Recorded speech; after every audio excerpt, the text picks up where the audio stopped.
नवी मुंबई कृषी उत्पन्न बाजार समितीच्या 4,000 कोटी रुपयांच्या घोटाळ्याच्या आरोपाला महाविकास उमेदवार शशिकांत शिंदे यांनी पत्रकार परिषद घेत उत्तर दिले। मी आरोपांना घाबरत नाही, पण असे आरोप करून लोकांमध्ये गैरसमज निर्माण केला जात आहे। हा रडीचा डाव असून हे आरोप सिद्ध झाले तर मी राजकारणातून निवृत्ती घेईन, असं आवाहन शिंदे यांनी केलंय।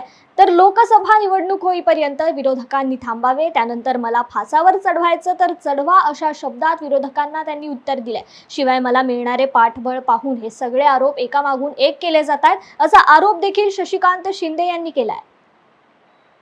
बाजार समितीचे आमचे ठराव, बाजार समितीचा आदेश, बाजार समितीच्यावर या संदर्भामध्ये जे काही नोटिफिकेशन झालं त्याने कोर्टाचे आदेश, हे सगळे तुम्हाला मी सबमिट करतोय।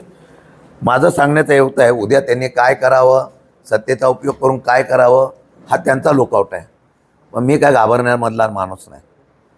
लढाईला जेव्हा आपण उभं राहतो तेव्हा परिणामाचा विचार करण्याच्या बाबतीमधली भूमिका करूनच आपण लढत असतो। माझं आजही आव्हान आहे की असं हे रडीचे खोटे आरोप प्रत्यारोप करण्याच्या भानगडीत पडण्यापेक्षा आपण जनतेच्या मैदानात जाऊन, न्यायालयाच्या मैदानात जाऊ आणि तशा पद्धतीने तुम्ही कारवाई करण्याच्या संदर्भातली भूमिका जी आहे ती न्यायालयीन होऊन द्या ना। परंतु लोकांना गैरसमज करून द्यायचा। आजही माझं म्हणणं आहे, जर 4,000 कोटीचा भ्रष्टाचार सिद्ध झाला तर माझ्या आयुष्यातल्या राजकारणातली सगळी मी निवृत्ती घेऊन टाकेल। सगळ्या गोष्टी तुम्ही निवृत्ती घेऊन टाकेल। पण 25-30 वर्ष एखादा माणूस राजकारणामध्ये खडतर प्रयत्न करून तुमच्यासारखा बाकीचे सगळे यंत्रणा वापरून आलेला नाही आहे। 25-30 वर्ष मी साधा कार्यकर्त्यापासून इथपर्यंत मी पोचलेलो आहे। अख्ख्या सातारा जिल्ह्याने बघितलेलं आहे। कुठेही मला अशा प्रकारचा आरोप करण्याची कधी कोणाला संधी मिळाली नाही।